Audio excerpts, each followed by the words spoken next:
actually I'm going to discuss about how to install DeepSeek CLI on Windows 11 operating system. So opening the command prompt. So first here, let's use the cls command.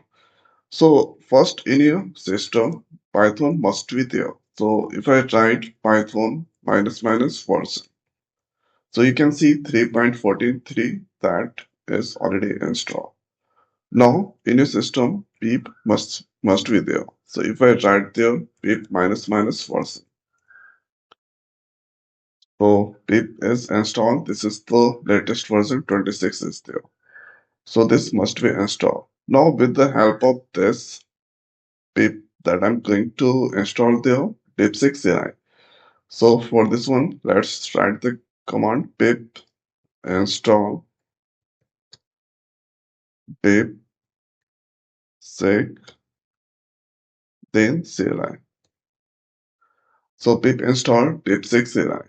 This command you need to use this collecting downloading.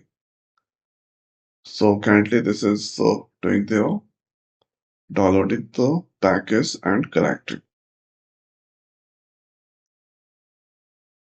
Now here you can see this install successfully installed DeepSeek CLI. Now let's use the cls command. Thereafter here let's write the DeepSeek. So this you need to write, and now let's press enter. So here you need to give their API key.